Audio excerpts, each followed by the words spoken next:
저기 다음 주가 14주고 15주가 이제 기말고사도 다가오고 있어서 준비도 하고 지금 저희가 저 자료 보내드린 거에 또 이제 실습에 관한 것도 이제 준비, 그다음에 진행 과정, 종결 과정 이렇게 세 단계 정도가 남아 있습니다. 여러분들 그동안 공부하셨던 거에 좀 하나씩 마무리를 좀 해나가는 단계가 아닌가 이렇게 생각을 하고 있습니다.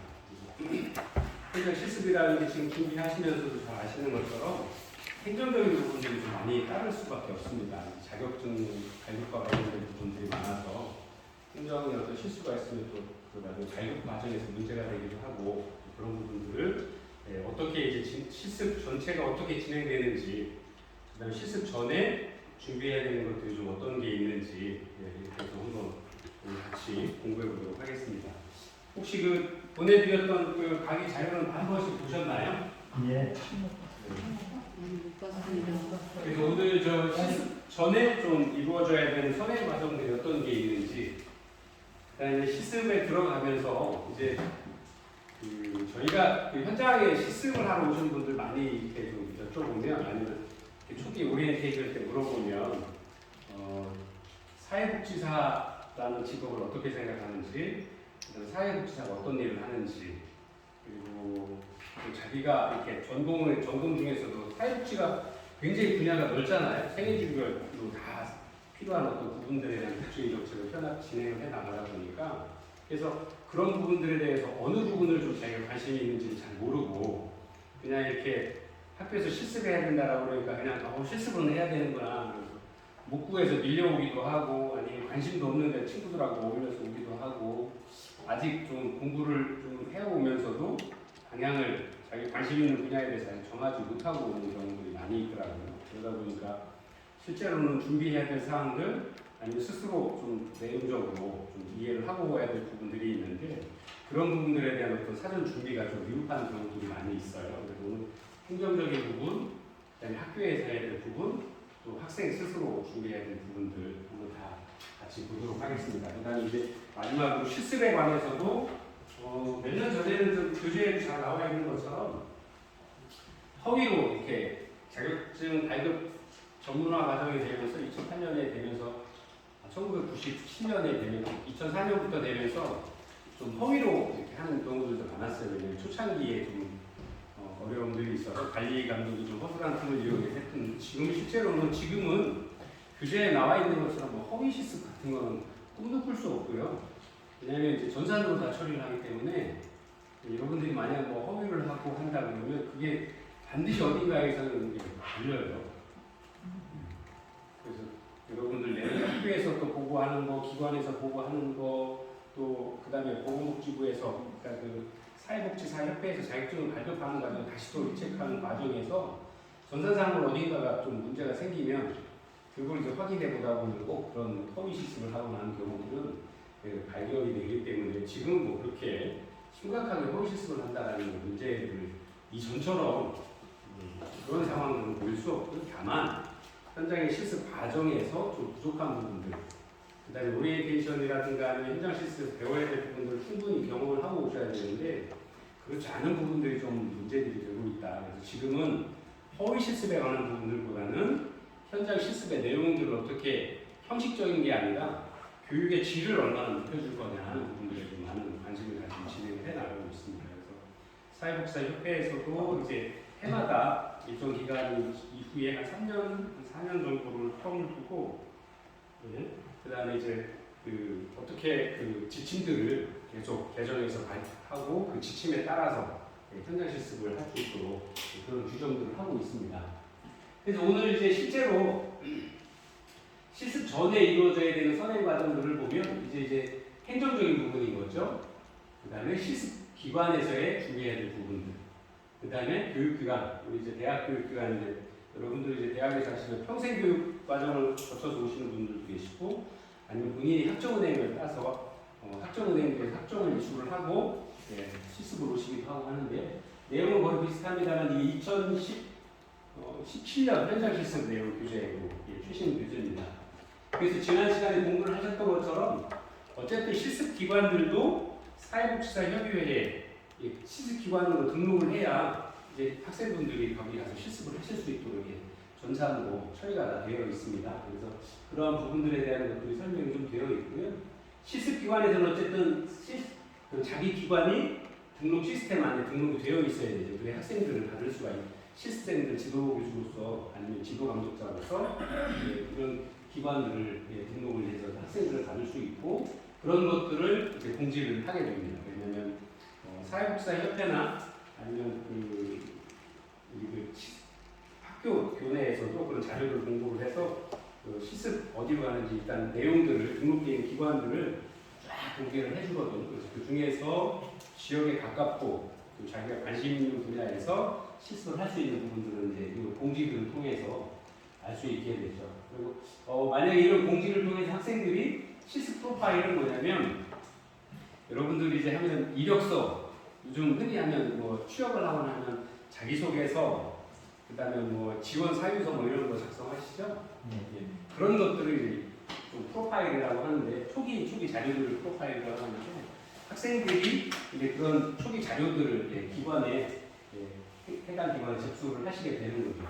이럴 때에 이제 교육기관 우리 대학에서는 등록 시스템이 제대로 되어 있는지 그다음에 우리 학교에서 만약 학생들하고 교육을 시습을 가게 되면 그 기관이 정말 등록되어 있는 기관인지 그리고 만약에 우리 학생들이 갈 수도 있으니 우리 학생들이 접수하게 되면 좀 긍정적으로 검토해달라는 공문들을 다 이렇게 계속 발송을 합니다. 그리고 또 그 외에 등록이 안 돼 있거나 뭐 신규하게 되면 저희 교수들도 해당 지역에 아니면 가까운 기관들 다 등록해서 하게 되고 학생들 좀 지원하면 긍정적으로 검토의 시스템을 좀 진행해달라고 요청을 하게 되죠. 그래서 그런 기관들을 학생들한테 공지를 해서 되면 이제 학생들의 프로파일들을 학생들의 기초적인 어떤 자료들 학점은 잘 이수했는지 그 다음에 해당 기관에서 필요로 하는 전공 과목들은 다 이수했고 학점들을 다 가지고 있는지 이런 것들을 다 프로파일을 만들어서 시습 기관에 제출을 하게 되는 거죠. 여기는 이제 뭐 시습생들을 면접하고 선발한다라고 하는데 충남에서는 거의 뭐 선발하고 면접하는 것들은 없는 것 같아요.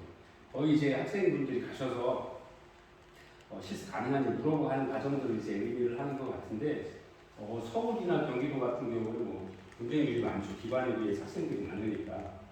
충남 쪽에서는 저희 주간 학생들도 시습에는 뭐 아직은 큰 어려움이 없었던 것 같아요. 다만 이제 실습 시간이 120시간에서 160시간으로 늘어났고, 근데 올해도 뭐 기반 시간은 좀 조정이 되겠습니다만, 그리고 한 지도교육자가 뭐 5명, 동시에 5명까지밖에 못하게 되어 있으니까 그런 어떤 법적인 규제에만 걸리지 않으면 다 실습 기관을 신청을 해서 실습을 하실 수 있도록 되죠. 실습 기관에서 시스템을 확정하게 되면 이때 이제 학교에서도 학생들이 이 기관에서 합니다라고 하게 되면 이제 실습 의뢰 공문들을 서로 주고받게 됩니다.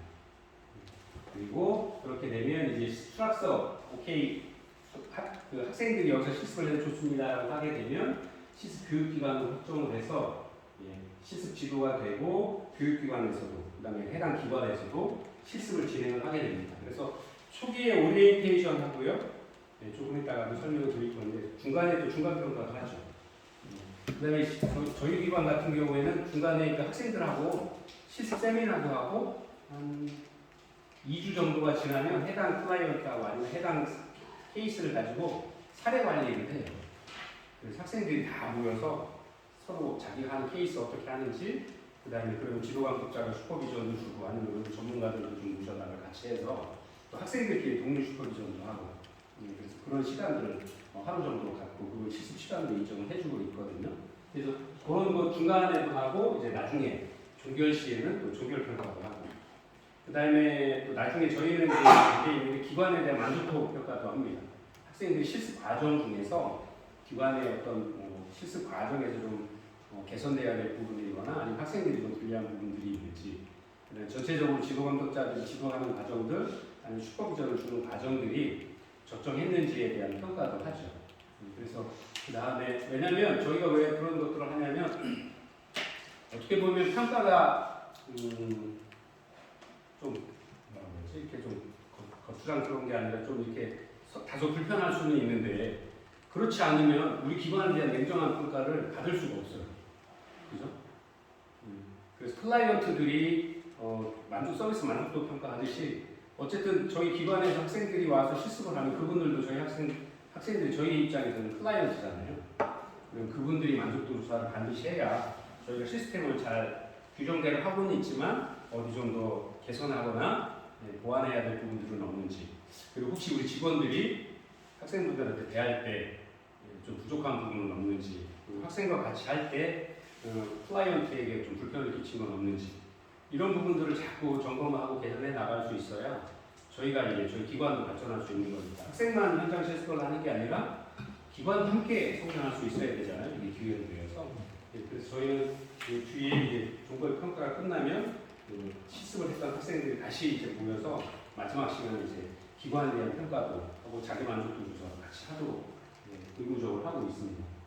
만약에 이게 끝나면 학교에서는 그거 마무리되는 것들을 확인을 해서 실습 학점을 부여하고, 이 학점이 부여가 되어야 여러분들이 이제 사회복지사 자격증 2급을 발급을 받게 됩니다. 그래서 지난 시간에 잠깐 설명을 드렸던 것처럼 뭐 학점은행을 하든 아니면 다른 관련된 학과에서 전공을 했고 그래가지고 뭐 대학원 과정에서 사회복지학과로 전과를 해서 온다라고 해도 현장 실습은 필수입니다. 3학점. 그런 부분들이 이러한 과정을 거쳐서 진행이 된다, 이렇게 보시면 좋을 것 같습니다. 실습점 선행 과정은 첫 번째 이제 오리엔테이션 시간에도 확인을 하게 되는데요. 여러분들이 과연 해당 실습을 하기에 적정한 이수 과목들을 다 공부를 했느냐.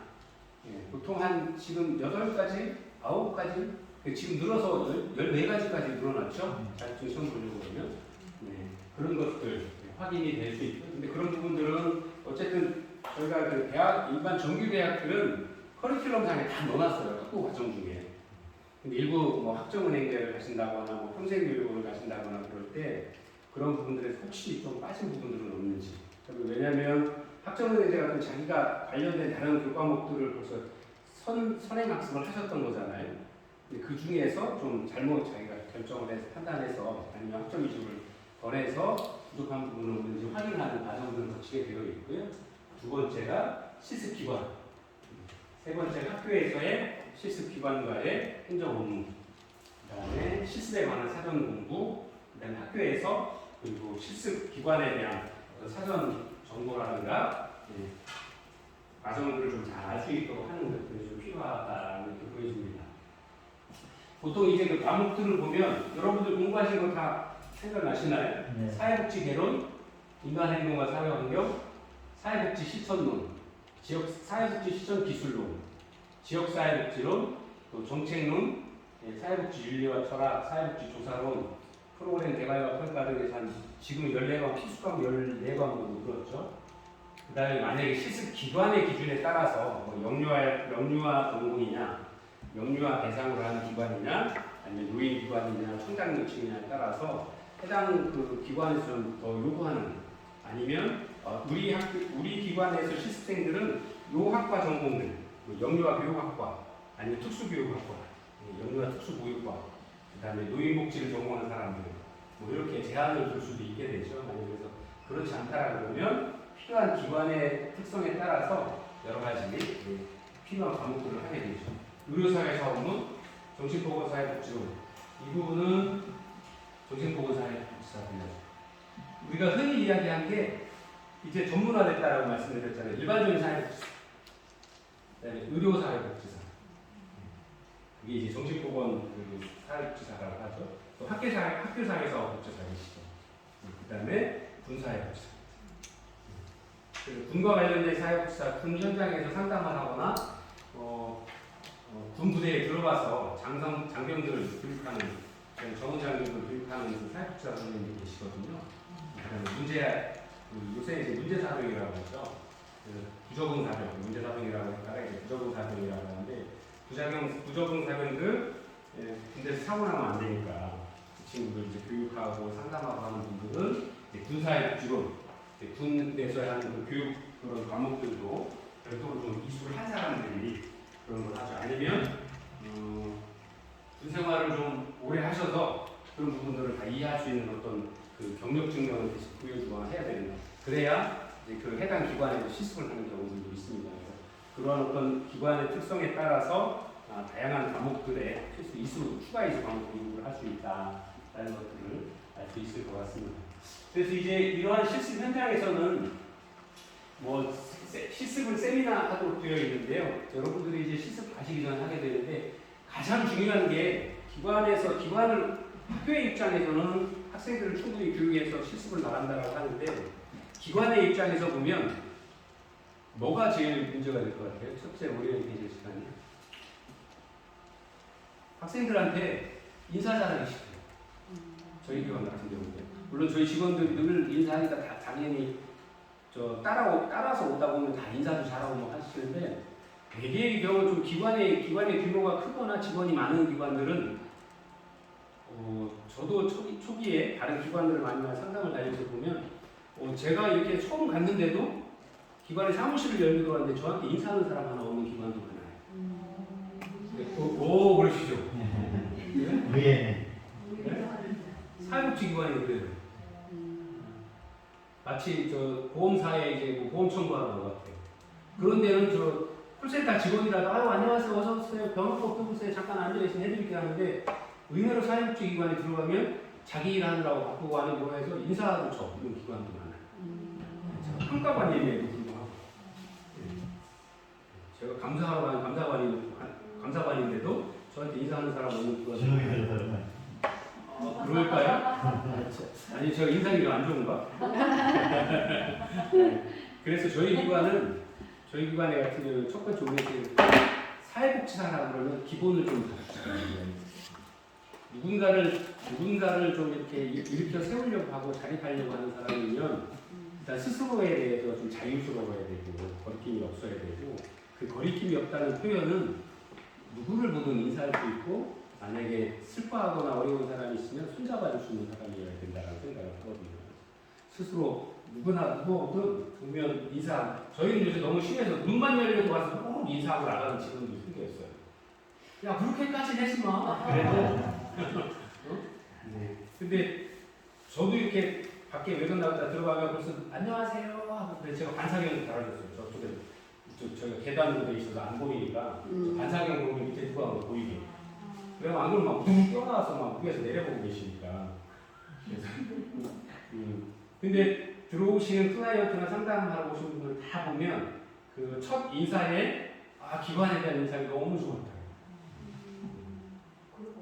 네, 인사 안녕하세요 크게 이야기하고 와서 어서 신발 신고 올라오시라고 하는데 그때 이제 마음이 많이 열리기 시작한다고 이야기를 하시더라고요. 그래서 저희도 기관에 시스템으로 오시면 첫 번째 오리엔테이션 때 학생들의 마음가짐 이야기는 인사 잘하셔서 그리고 클라이언트를 위하러 오는 거는 그 나중 문제고 서로 일을 하면서 일하는 동료 간에도 그렇게 마음이 안 맞고 마음을 서로 못 맞춰주면 어떻게 클라이언트를 맞출까? 그 다음에 두 번째 본인의 가치관, 윤리의식들이 어떻게 갖고 있는지. 첫 번째 우리가 사회복지 공부하면서 지난 시간에 잠깐 공부를 했죠. 가치, 윤리, 그 다음에 우리가 사회복지사로서의 권위를 위임받는 데는 법률적인 규정도 있고 자격 규정도 있지만 사회복지사는 윤리 규정이나 윤리 강령들을 가지고 있기 때문에 그렇거든요. 그래서 그런 윤리를 업무 과정 중에서 알게 되는 다양한 부분들, 비밀 보장에 관한 부분들이라든가 클라이언트를 보호하기 위한 이런 부분들에 있어서 꼭 지켜야 될 부분들 다시 한번 강조해서 말씀을 드리죠. 그래서 그리고 그 외에 나머지 부분들은 기관에서 함께 실습을 하면서 꼭 저희도 이제 저희는 그 사회복지사 한 분당 학생 2분 정도로 이제 1대1로 예칭을 해서 실습을 진행을 하는데 그분들이 이제 거의 지도 감독자가 되셔서 이제 매 어떤 그 사례 때나 업무를 진행할 때 함께 하게 되는데 그런 과정들에 있어서 나머지 실무적인 부분들은 그 3가지만 된다라고 그러면 부족한 건 배우면 되잖아요. 근데 그 인성이 좀 잘못됐거나 뭐 예를 들어 인사를 잘 안 한다거나 아니면 상대방에 대한 업무를 할 때 뭐 동료한테든 뭐 클라이언트한테 누구든 얼굴을 찡그리고 있는 상태에서는 그게 해결이 안 되면 정상적인 업무를 하기가 동료한테도 힘들고 클라이언트한테도 힘들고 또 전체적인 분위기까지 다 힘들어져서 저희는 늘 그 가장 우리의 테이블 시간에 가장 그 기본적인 부분들을 좀 강조를 하거든요. 그리고 그게 안 돼서 좀 오랜 시간 문제가 된다라는 거면 저는 학교도 얘기해서 아니면 그 학생들한테도 이렇게 솔직하게 다 얘기해서 만약에 어렵고 우리도 어렵고 만약에 학생도 어려우면 우리 기반이 아니라 다른 기반에서는 좋다. 왜냐면 저희는 FM대로 가거든요. 그러다 보니까 그런 부분들. 그다음에 저희는 이제 거의 뭐 주간 학생들 와서 하거나 하니까 또 배울 때 조금 어려워도 잘 배워놓는 게 추후에 그 사람들이 여러분들하고는 다르잖아요. 그 사람들 그게 사회복지사로 전문적인 어떤 직업으로 가져가려는 젊은 나이니까 어려워도 제대로 이렇게 가르쳐서 나중에 나갔을 때뭐 올바른 사회복지사가 될 수 있도록 하는 게 좋겠다라는 이야기를 하고 있거든요. 그래서 저희는 이제 매번 평가도 중간 평가도 할 때 이 학생 잘하고 있는지 냉정하게 평가하고요. 저희가 교차 평가하고요. 다른 사회복지사 선생님들하고 아니면 직원들하고 그래서 그런 부분들을 좀 잘 지켜나가려고 하고 있거든요. 또 그렇게 되어야 지금은 학생이 좀 젊은 학생이 좀 이게 무슨 사회복지사 어렵나 할지 모르지만 나중에 나가면 현장 나가면 더 좋을 것 같아요. 우리가 좀 어렵게 해주는 게 그리고 레포트도 하고 사례관리 회의 때도 각자 준비해서 각자 해보라고 다 이야기해서 발표를 하고 하거든요.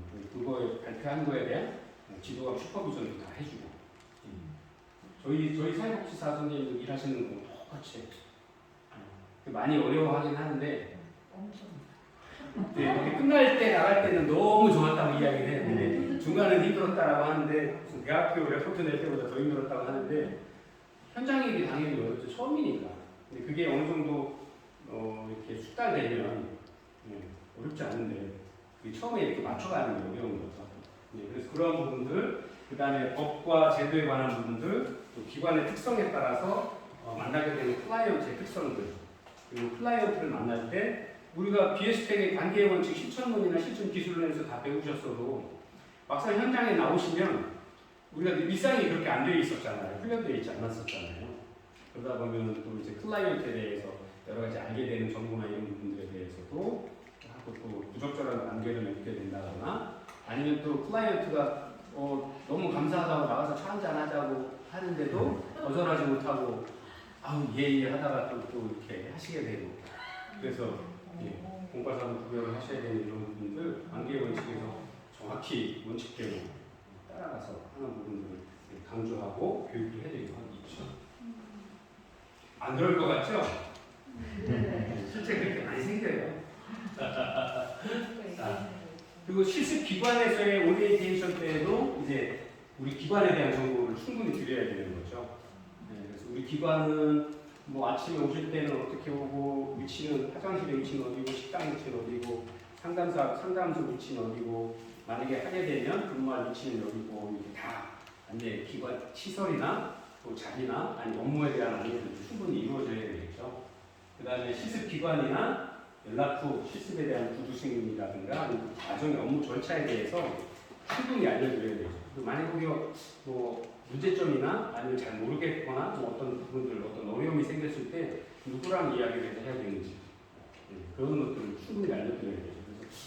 그래서 조직 기관 내에서 업무 분장에 관한 부분, 또 업무에서 어떤 어려움들을 처리하는 과정들 이런 과정들을 좀 충분히 알 수 있어야 됩니다. 그 다음에 실습 계획서 작성에 전체가 실습이 진행되는 전체 과정.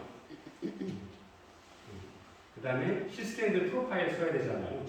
그 프로파일이 다른 게 아니라 제일 처음 흔히 받는 게 이제 이력 자기소개서. 요즘 제일 많은 게 자기소개서죠.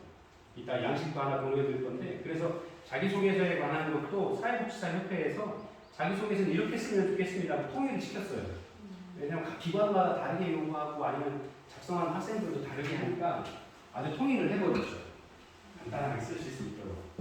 그런 부분들은 너무 잘한 것 같아요. 그래서 이런 실습기관은 지난 시간에 공부한 것처럼 뭐 사회복지법인이나 시설, 관련기관, 공공기관, 단체, 뭐 자원봉사센터 등 이런 기관들에서 해야 된다. 그래서 실습기관에 반드시 법적 기준에 따른 실습 지도자가 있는 기관에서 해야 된다는 것들을 확인을 하셔야 될 것 같아요. 그리고 만약 기관에서 오리엔테이션이면 우리 기관이 이렇습니다. 그리고 선생님은 우리 사회 종사자 중에서 실습 지도자는 누굽니다. 라고 이렇게 알려드려야 되는 거죠. 그래서 아까 말씀드린 시스템 프로파일인데요. 이게 사회복지사협회에서 이렇게 정했어요. 이력서 쓰듯이. 인적사항 간단하게 쓰고요. 요즘 이제 공공기관 채용이나 저희 기관들 채용할 때 남잔지, 여잔지, 네.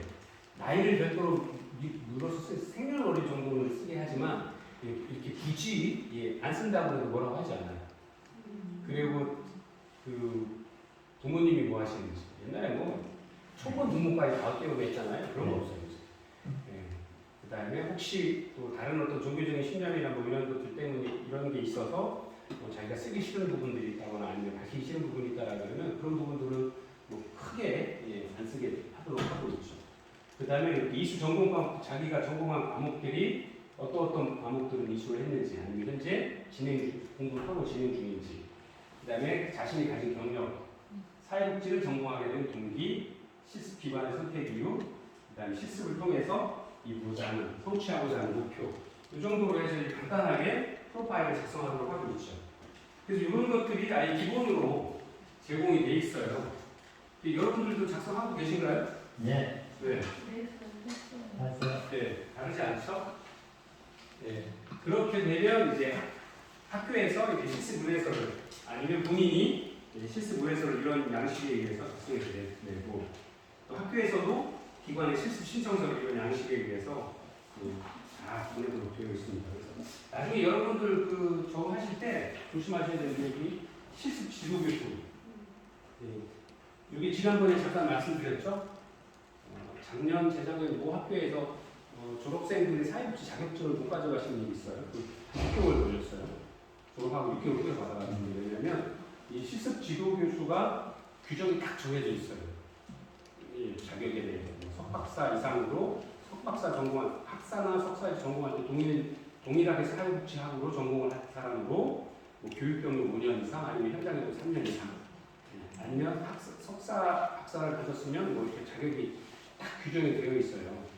근데 이제 뭐 충청 뭐 학교에서 그냥 이제 그 자격에 대한 것들을 고민 없이 그냥 학부 회의에서 이렇게 해라, 잠깐만요, 이렇게 해라 그래가지고 하셨는데 부장을 찍었는데 그게 이제 나중에 이제 자격 문제가 법으로 정해져 있는 거니까 확인해보니 지도교수에 대한 자격을 다 보내세요 하고 봤는데 안 맞는 거예요. 네, 그래갖고 문제가 좀 많았어요. 그래서 그런 부분들을 아마 저희 학교에서 잘 하셨는데 나중에 할 때 한번 좀 검토해 보셔도 실습 지도교수님에 대한 학교 홈페이지에 다 나와 있으니까 이게 딱 보셔도 괜찮을 것 같아요. 그 기관을 설정을 하고서 현장에 대한 어떤 실습생들이 이런 자세를 좀 가졌으면 좋겠다라고 해서 사회복지사 협회에서 실습생들이 진짜 가져야 될 자세라고 합니다. 그래서 사회복지사 윤리 강령에 대한 기준들을 그 중에서도 특히 한 약간 20가지 정도 이렇게 정해서 학생들이 이 정도는 좀 준비를 하고 가야 되겠다라는 이야기를 한 게 있습니다. 그래서 여러분들 사회복지사 윤리 강령이나 지난 시간에 공부했던 가치 기준, 윤리 기준에 뭐 크게 차이는 없는데요. 어쨌든 학생으로서의 자세를 잃지 않아야 되겠다. 그리고 배우려고 하는 자세를 가져야 된다. 그리고 지도교수와의 어떤 갈등이 생겼을 때는 뭐 있는 그대로 이야기해서 이러이러한 부분들은 지도가 더 필요하다라거나 아니면 뭐 본인들의 학생들의 의견이 좀 잘 전달될 수 있도록 해야 되는 부분들, 그런 것들을 좀 미리 정해서 말씀을 하고 있습니다. 그리고 특히나 비밀 보장에 대한 이야기가 있죠. 왜냐하면 기관이기 때문에 기관에서 현장 실습이기 때문에 현장 실습 기간 동안 알게 된 클라이언트의 어떤 개인적인 사항들 아니면 어떤 그 사회복지 서비스 전달 과정에서 알게 된 다양한 개인 정보들은 개인정보 보호법에 의해서도 함부로 발설하시면 안 되고요. 또 기관의 특성상 또 저희 기관 같은 경우에는 성폭력, 가정폭력 피해자들이기 때문에 위험한 경우에는 이제 보호시설로 가게 되면 보호시설에 들어가면 저희도 못 들어가요. 관리자들만 들어가요. 그래서 저희도 특별한 이유가 있어야만 신원 확인이 되어야만 열어서 들어갈 수 있거든요. 그래서 그런 기관의 위치도 이야기하면 안 돼요. 왜냐하면 가해자들이 찾아올 수 있잖아요. 실제로 그런 일이 많았어요. 전에는 몰래 이렇게 쫓아가가지고